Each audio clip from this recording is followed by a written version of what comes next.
Welcome to Healthy Living. I'm Lori Johnson. Thanks for tuning in today. Our topic is a very hopeful one. Believe it or not, we're talking about Alzheimer's, which generally is a very down, a little depressing subject. But today we're talking about unbelievable hope for reversal of Alzheimer's symptoms and prevention for those people who are destined to contract the disease. My guest is Dr. Dale Bredesen, author of the brand new book called The First Survivors of Alzheimer's, How Patients Recovered Life and Hope in Their Own Words. Dr. Bredesen, thanks for being here. So great to see you again. So great to be back with you again, Lori. Thank you. So talk about this new book. We've talked to you before about your research and your other books about the Bredesen protocol, but this one is different because you have these testimonials. Can you talk about what's different about this book than your previous ones? Absolutely. And, let me just put it in perspective. We've all been dealing with the pandemic. Over 600,000 Americans have now died because of the pandemic, and Alzheimer's will kill about 100 times that many Americans. So it is a pandemic that dwarfs the coronavirus pandemic. And as you know, the earlier books, we talked about the first people where we actually began to see some reversals. The first changes, the first ones we published, and actually we've recently finished a clinical trial with very exciting results there. But I really wanted to put a book together that was from the people who actually did this, how it affected their lives, what they actually did. They gave their specific protocols because they are personalized. Here's what each person did, how they did it, what their workarounds were, et cetera, and how they went from hopeless to hopeful. And I have no question it's going to bring a tear to many people's eyes just to hear these wonderful stories. It really is so powerful and so emotional because these individual patients, they come from all different areas of the country, and they're different ages and different genders and whatnot. And they all talk about the way they felt when they first started noticing their Alzheimer's symptoms, and what the terror they experienced and the depression. Many people even talked about the desire to end their own lives. And Right. Then when they started on the Bredesen protocol, their symptoms reversed, which these days is almost unheard of in modern medicine. It seems like the best anyone can hope for is a slight slowdown of the inevitable. So can you talk about, what it is about your protocol that allowed these people to reverse their symptoms? We did 30 years of research in the laboratory to look at what actually causes Alzheimer's.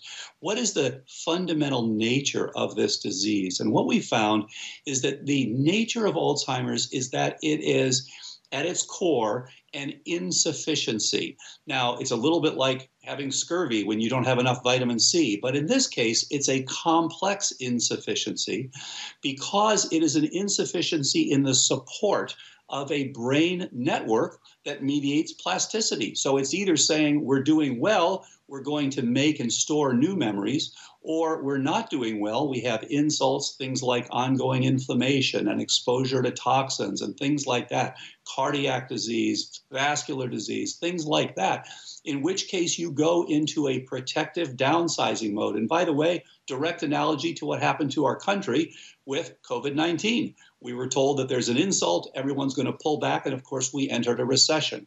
That is what your brain is doing when it is not sufficient. It has got these various insults going on. It pulls into a protective downsizing mode. So what we do to turn this around is to identify all the different contributors, and often there are 10 or more, and then we target those with a precision medicine sort of approach.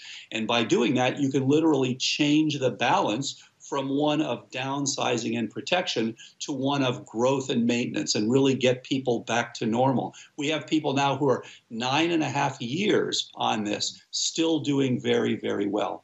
I wanted to point out to our viewers who may not be familiar with the Bredesen protocol, even though we've talked about the Bredesen protocol for years now, but for people who are just now catching up, this is not a drug that you take or a drug that is injected into you.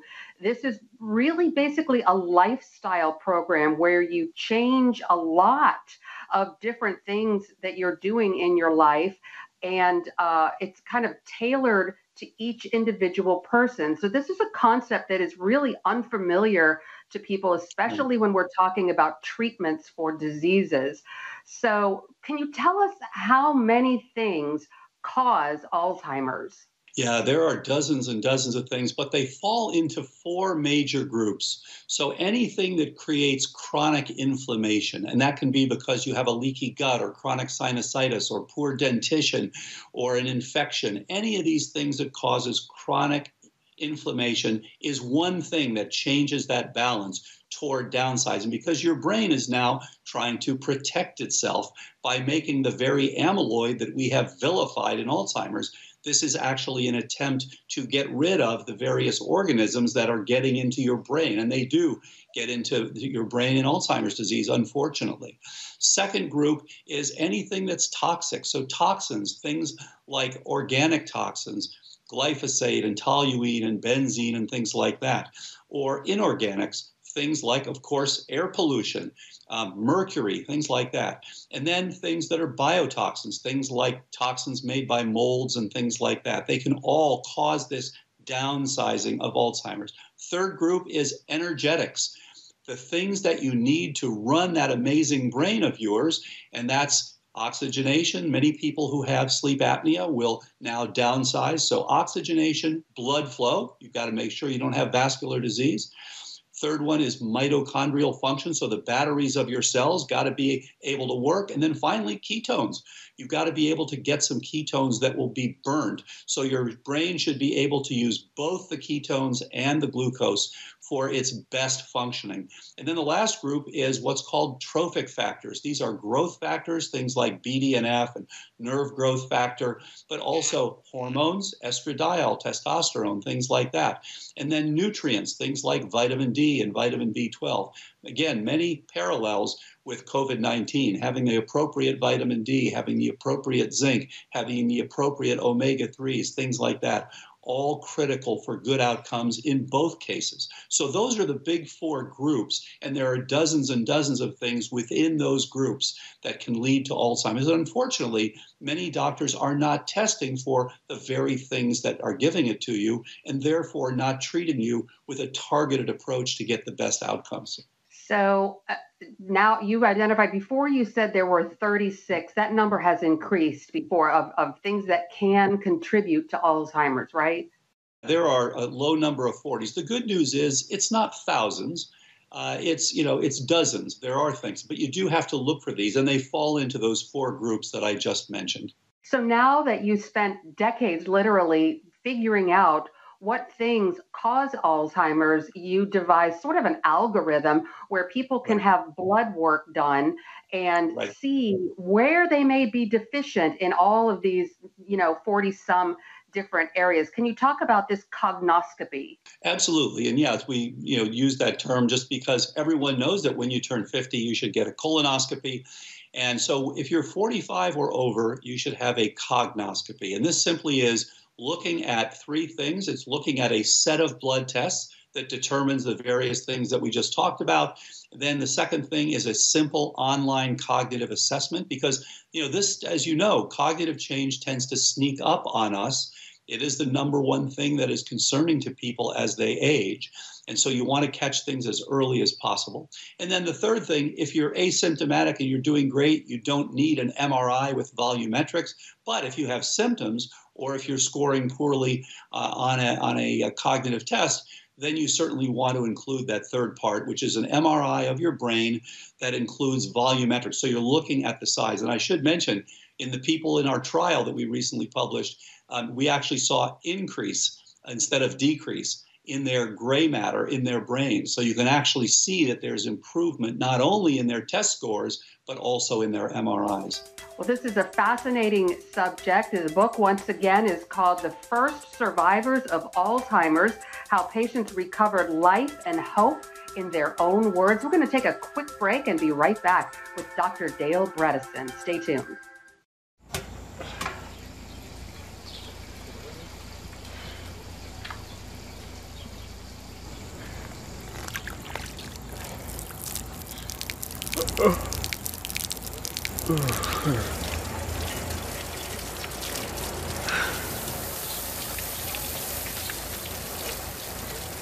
Life is better with a good night's sleep. Get your free DVD or booklet of Protect Your Sleep as the world watches from the outside. It's a big diplomatic tug-of-war here in the Middle East. Go inside the story with Jerusalem Dateline. Israeli archaeologists are talking about a discovery that could change the thinking about the Temple Mount. Join CBN Jerusalem Bureau Chief Chris Mitchell and get the biblical perspective on the events shaping the world. What starts in Israel then ends up going to other places. Watch Jerusalem Dateline Friday night at 8:30 on the CBN News Channel. Life. It's meant to be lived fully. Jesus said it. I came to give you life. Life to the fullest. Life in your family. Life in your finances. Life in your body, mind, and spirit. Life in your everyday.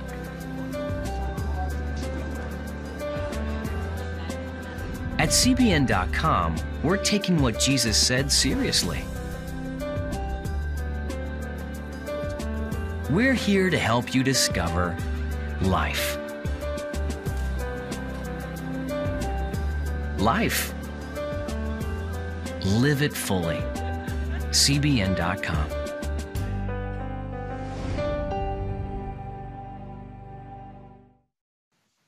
Welcome back to Healthy Living, continuing our discussion now with Dr. Dale Bredesen, author of the new book, The First Survivors of Alzheimer's, How Patients Recovered Life and Hope in Their Own Words. So Dr. Bredesen, you just talked about the cognoscopy, the test people can take. It's mostly a blood test that shows where you may be deficient in all these different contributors to Alzheimer's disease. How do people get that cognoscopy? A lot of people would probably like to take it, but really don't know how to go about getting it. Yes, it's easy to do. You can simply go on drbredesen.com is one way to go, or you can look at mycognoscopy.com. And we've now trained, as you know, over 2,000 physicians from 10 different countries and all over the United States who can work with you to optimize your protocol. So you can get blood tests very easily, many places to get them all around the country and even in other countries as well. I live in the Virginia Beach area. You're in the San Francisco area, but there are a number of people here in this area who do the Bredesen protocol. I found a physician. She normally practices obstetrics and gynecology, but she also does the Bredesen protocol. So I'm doing all of this through her. And so a lot of people who are watching right now can probably find somebody in their area who can also help. So when I got my blood work, I just went in for a consultation with her, and she basically told me where I was doing well. For example, my vitamin D levels were great, and where I needed some improvement. For example, my hormones were really out of balance. And so there were things like inflammation, cholesterol, so many different things. And she basically puts you on an individualized regimen.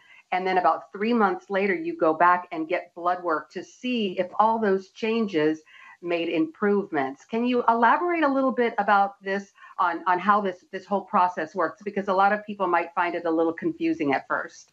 That's a great point. So, again, we did this work in the lab for 30 years and ultimately were able to translate this to humans. And so the idea is that you want to look at these various nutrients, hormones. We want to know if you're exposed to specific toxins or if you have ongoing pathogens that need to be addressed. So as you indicated earlier, we have an algorithm that we've developed. We use actually software that we've created for this so that you can now look at all these different lab values. And this is analogous, of course, to what people do with vascular disease, where you're looking at a simpler one. You're looking at cholesterol and lipids and things like that. This is one that goes to all the things that are required to make and keep new memories. And why, are you pulling back on these, or are you able to make and keep new memories? So the algorithm does check various pathogens and various toxins. And then from that, it derives an optimal program for each person. So you may need to have treatment. For example, you may need to have treatment for your oral microbiome. You may need to have treatment for a leaky gut. You may need to improve hormones, just as you indicated, Lori.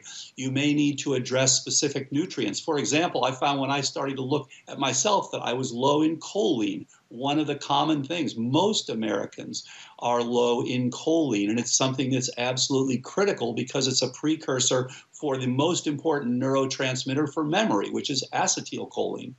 So we want to make sure that we have enough choline. You want to get about 550 milligrams of choline per day. So for each of these things, you can look to determine what's going on. And as you know, the problem is that people aren't checking these things. So what they do is the first thing they notice is they're now starting to have trouble, and they're now go in and they are diagnosed with Alzheimer's. We don't want to wait that long. We want to see this coming many years ahead of time. And again, the reality is virtually nobody needs to get this disease. I know that's hard to believe, but if you look early and you look to see what's actually giving you the risk or the earliest changes, then it's actually quite easy to optimize these things working with the appropriate people. Please don't wait until it's very late, because no surprise, just like cancer, as it's later and later and later, it's more and more difficult to get the best outcome. All right, well, we're going to take another quick break and be right back with Dr. Dale Bredesen. The new book is called The First Survivors of Alzheimer's, How Patients Recovered Life and Hope in Their Own Words. Stay with us. Daddy? Yeah, buddy? How many nickels are in a dollar? There are 20 nickels in a dollar. How do birds fly? Does milk really make my bones stronger? Yeah. Daddy, when we die, will we go to heaven? Do you have the answer to life's biggest question? Call the 700 Club. We'll help you find answers to the important questions life brings your way. Watch breaking news, in-depth exclusive stories and programs from health to entertainment you won't find anywhere else. The CBN News Channel, a perspective you can trust. Enjoy credible news reporting from around the world. Discover inspiring programs and stories of hope, all in one place from a Christian perspective. The CBN News Channel, a perspective you can trust. To watch the CBN News Channel, download the app or visit cbnnewschannel.com. Hello, I'm Dr. David Perlmutter, board-certified neurologist and #1 New York Times bestselling author. Wouldn't it be great to boost your energy, eliminate brain fog, and even reverse brain disease? Well, you can, and I'm going to show you how, along with some of the world's most well-respected brain experts in this DVD, Protect Your Brain. Get Protect Your Brain, a free DVD only from the Christian Broadcasting Network, featuring experts on the cutting edge of neuroscience and brain health. No matter how many times you've failed in the past, you really can do this. In Protect Your Brain, you'll discover simple strategies to keep your brain young and healthy. Improve your memory. Discover the gut-brain connection. In Protect Your Brain, get your free copy at cbn.com or call 1-800-700-7000. If you want to improve the quality of your life, get the DVD Protect Your Brain and get it today. Welcome back to Healthy Living, continuing our discussion with Dr. Dale Bredesen about how to detect your possible Alzheimer's symptoms way ahead of time so that you can address them and avoid having any symptoms.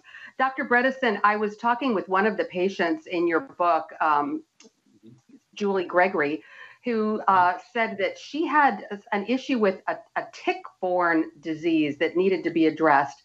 So a lot of people mistakenly believe that, you know, if you just have a really good diet and hormones and exercise and fast, then that can prevent Alzheimer's. But there are some other things that you talked about that are a little bit more complex, like things like tick-borne diseases or that needs to be addressed. How do you address something like a tick-borne disease? That's a great point. And, you know, that's what's happened. People don't realize sometimes, okay, there are other things that haven't been identified. And, of course, in Julie's case, and Julie's now been going very well for 9.5 years.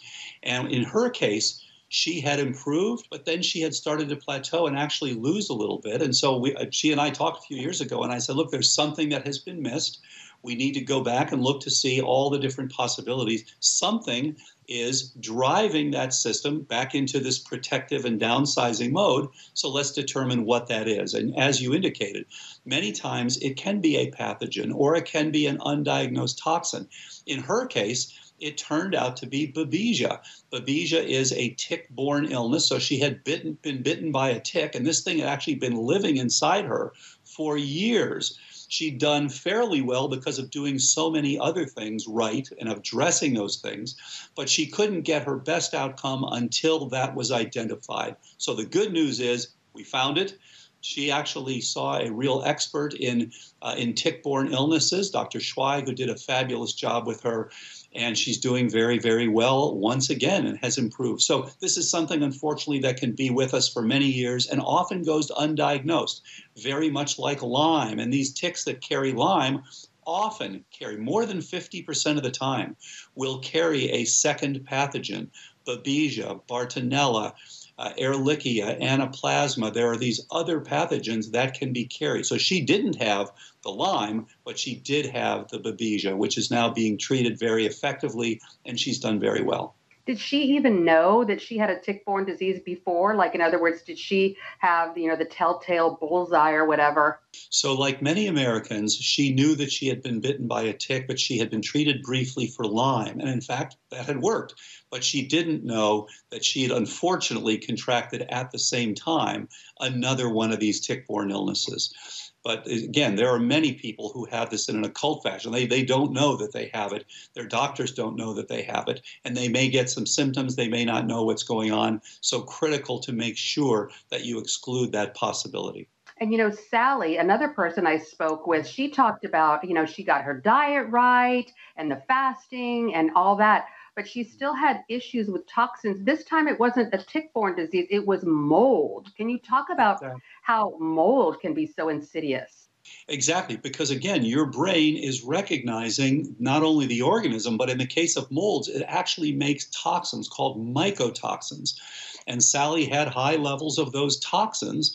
And so when they treated her actually with a drug, it actually made her worse because they're taking away her ability to fight back with these toxins. So you had to identify them, remove the source. She got out of the exposure to these toxins and then begin to detoxify.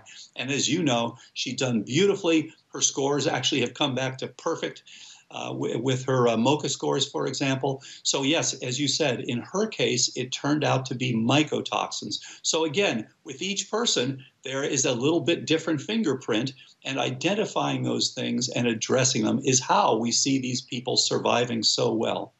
In her case, it wasn't what you would call black mold, right? I mean, everybody knows black mold is dangerous, but this was a different type of mold, right? So it's a great point. And there are many molds that aren't making the toxins. So it's not, all molds. There are 5 major molds that give you the problem. So it's Stachybotrys, which, as you indicated, that's the black mold, and that's a common one. But there are others: Aspergillus, Penicillium, Chaetomium, Wallemia. And in her case, she had more, as you said, of the non-black mold species, but still the ones that are making the toxins themselves. All right, we're going to take one final break and be right back with more from Dr. Dale Bredesen. Stay with us. Christians around the world are standing with the Israelis. But why?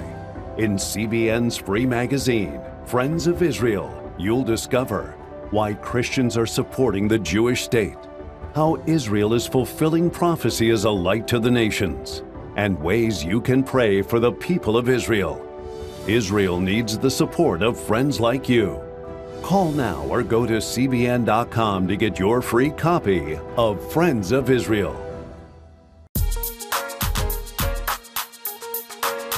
Heavenly Father, we do thank you for the work of your Spirit, Lord God, with this movement of getting the Bible, yes, Lord, into public schools.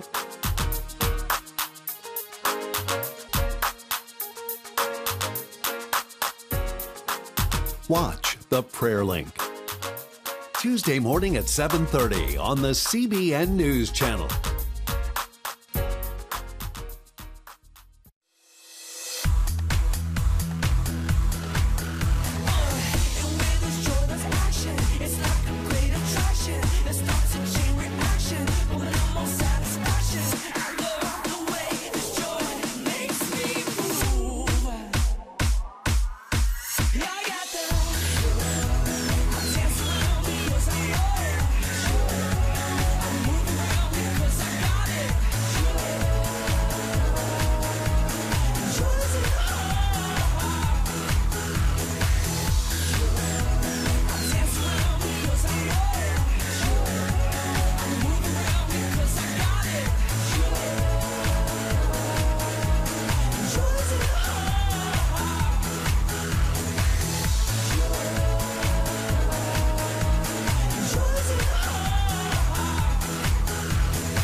Stay connected with CBN News all day across our platforms. Continuing our discussion with Dr. Dale Bredesen about Alzheimer's. Dr. Bredesen, a lot of people heard in the news recently about a new drug called Aduhelm that's been touted as an Alzheimer's treatment. What's your opinion about that? Well, as you know, all of the experts for the FDA voted against it, and it was 10-0, with one person saying that they weren't sure. Nobody suggested it should be approved, and the reason for that was because it hasn't been shown to be effective. In one trial, it had no effect. In the other trial, it didn't improve people and it didn't stabilize people, but it did slow the decline by just a little bit, 22%. It has many side effects, so brain bleeding, for example, brain swelling, for example, and the cost for the drug plus the care to get the drug is about $100,000 per year. So for all those reasons, I think most experts, except for the ones paid directly by the drug company, are actually against this particular drug. We're running out of time, unfortunately, and we just scratched the surface. Where can people find out more information about the Bredesen protocol and your new book?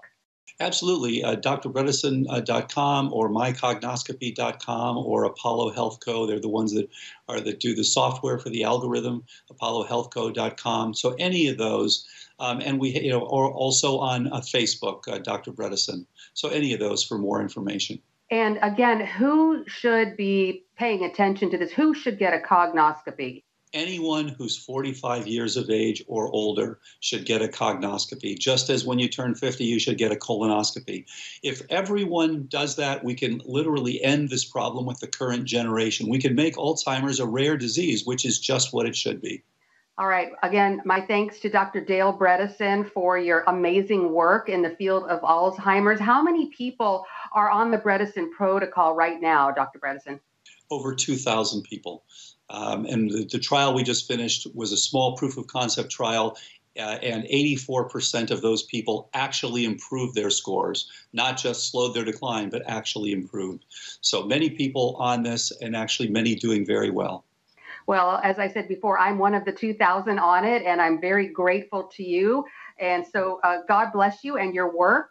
Once again, the book is called The First Survivors of Alzheimer's, How Patients Recovered Life and Hope in Their Own Words. Dr. Bredesen, great to see you. Thanks for being here. Thank you, Lori, and thanks to Pat. And thank you for tuning in to this edition of Healthy Living. I'm Lori Johnson, and we'll see you again next time.